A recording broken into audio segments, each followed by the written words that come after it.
Anda masih bersama kami di Kabar Pagi pemirsa. Seorang guru pesantren di Bandung, Jawa Barat memperkosa 12 santriwati.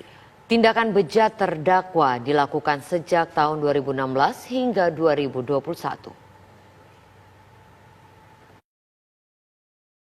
Rumah di kawasan Cibiru, Bandung, Jawa Barat ini menjadi saksi bisu aksi bejat seorang oknum guru pesantren terhadap 12 santriwatinya. Terdakwa HW yang berkedok pengajar tega memperkosa para santriwatinya. HW melakukan aksi bejatnya di berbagai lokasi, mulai dari bangunan yang dilabeli pesantren, apartemen, dan sejumlah hotel. Tindakan asusila yang dilakukan HW berlangsung dari tahun 2016 sampai awal tahun 2021. Bahkan beberapa korban HW yang masih berumur belasan tahun telah melahirkan. Saat ini Kejaksaan Tinggi Jabar telah melimpahkan perkara ke Pengadilan Negeri Bandung untuk proses persidangan. Perkara terjadi, jadi tindak pidana tersebut terjadi sekitar tahun 2016 sampai 2021. Awal 2021. Yang melibatkan atau terjadi korban pada 12 orang anak. Jadi waktu kejadian semuanya masih anak. Pelakunya tadi sudah saya sampaikan, inisialnya adalah HW yang sehari-harinya berprofesi sebagai guru. Guru apa? Guru apa, Pak? Guru terkait dengan agama ada di semacam pesantren yang ada di wilayah Kota Bandung. Sementara itu, Gubernur Jawa Barat Ridwan Kamil meminta HW ditindak tegas dan dihukum seberat-beratnya. Dia sudah minta ke Pak Kapolda untuk segera diusut dan dihukum seberat-beratnya. Dan sudah ada pendampingan dari DP3 AKB ya, dari unit kerja untuk perlindungan anak yang sudah kami tugaskan juga, dan kami titip kepada para bupati wali kota untuk terus memonitor kegiatan-kegiatan di wilayahnya masing-masing supaya hal seperti ini tidak terulang.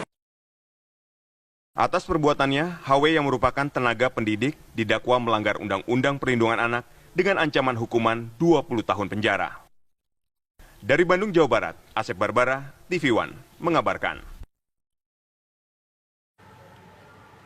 Kepolisian daerah Jawa Barat membenarkan tengah menangani kasus dugaan pencabulan yang dilakukan oleh guru atau pengajar pesantren di kawasan Cibiru, Kota Bandung, Jawa Barat. Polda Jabar tidak merilis kasus tersebut dengan alasan mengantisipasi dampak sosial dan psikologis dari anak yang menjadi korban pelecehan.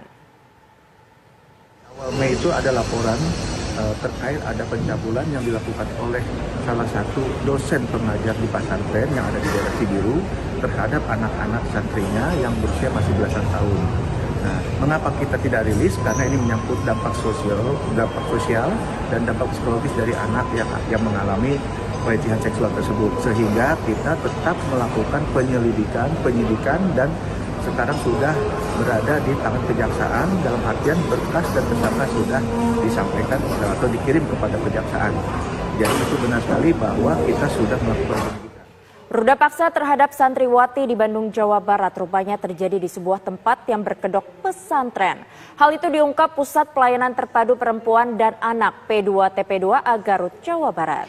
Dari belasan santriwati yang menjadi korban, 8 diantaranya berasal dari Garut dan mereka diiming-imingi belajar gratis di pesantren pelaku yang hanya diasuh oleh pelaku. Jadi kronologisnya mereka karena belajar di sana.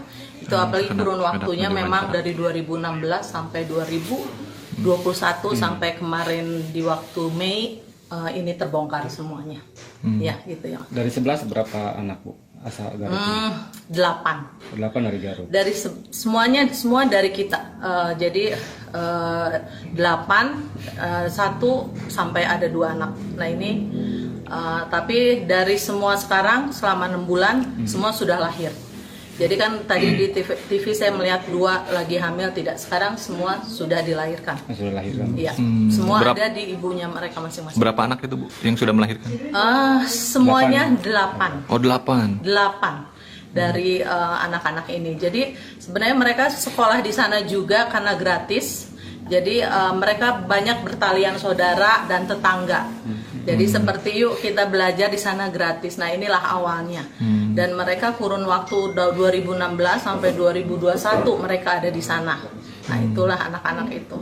Jadi di waktu mau lebaran, nah ini salah satu pedulinya orang tua yang melihat kenapa anak saya berubah. Nah dari situlah akhirnya dengan ditemani oleh kepala desa mereka melapor ke Polda Jabar. Nah itu awalnya seperti itu. Selama dalam pendampingan P2TP2A Bu, beberapa korban bercerita perlakuan pelaku ini. Oh semua, karena semua dari Polda Jabar BAP di tempat ini. Mereka pertama sebelum kembali kepada masyarakat, kepada rumahnya, semua ada di rumah aman kami.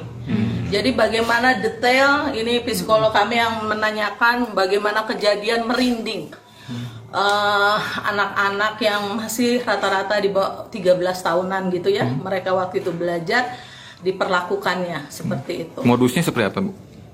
Yang utama dirayu apa dipaksa? Ya pasti ada kepaksaan. Oh, keterpaksaan. Tapi kan mereka tidak bisa untuk berontak karena mereka masih belajar di lingkungan itu. Dan apalagi walaupun dibilang pesantren, ternyata pengajarnya yang mengurus pesantren itu cuman si pelaku.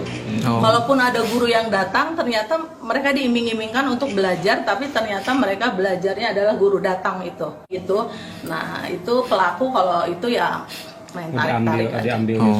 Ya, di tempat itu atau tempat? Di tempat itu, walaupun tadi saya lihat ada yang dibawa ke hotel juga, ada itu. Jadi memang sebenarnya pesantren ini awalnya bener. Itu di mana? Antapani. Sementara itu, Ketua RT tempat tinggal terdakwa kasus pemerkosaan santriwati menyatakan kerap melihat sejumlah santriwati keluar masuk ke kediaman pelaku. Terdakwa pun dikenal tertutup oleh warga. Rian mah dia kelihatannya tertutup, orangnya jarang gaul.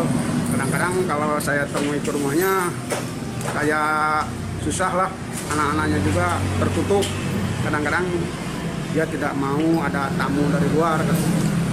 Seperti itu yang saya tahu. Dia memang tidur di sini. Tidur di sini ada yang tidur, ada yang enggak gitu. Tapi dia ganti-ganti kan santriwati itu tidur di sini berarti. Tidur di sini. Kira-kira ada berapa tuh Pak? Berapa santriwati yang tidur di sini memang Bapak tahu aja? Yang saya tahu ada 5 lebih, gitu kadang ganti lagi santrinya. Kalau awalnya saya tidak menyangka sama sekali, soalnya dari awal datang dia orangnya ya gitulah, nggak kayak predator gitu. Tahu kemarin saya ada penangkapan gitu aja tuh. Soalnya udah 5 tahun kan itu, baru kemarin-kemarin. Jadi Pak RT sendiri nggak menyangka kalau beliau melakukan hal seperti itu? Nggak menyangka sama sekali. Penampungan anak yatim. Awalnya. Terus? Ya setelah itu memang ada sih, tapi sebagian gitu. Sebagian nggak banyak santrinya, soalnya dari awal kan warga komplek nggak mengizinin kalau banyak-banyak. Ya katanya sedikit Pak. Pak, kalau yang tidur di sini berarti santriwati sama istri dan si pelaku? Ya kesini ada istrinya. Dulu santrinya aja. Santriwatinya aja. Rata-rata berapa tahun Pak santriwati yang tidur di sini Pak? Sekitar SMP-an lah. Belasan tahun berarti ya? Belasan tahun. Berarti masih di bawah umur juga ya? Masih di bawah umur.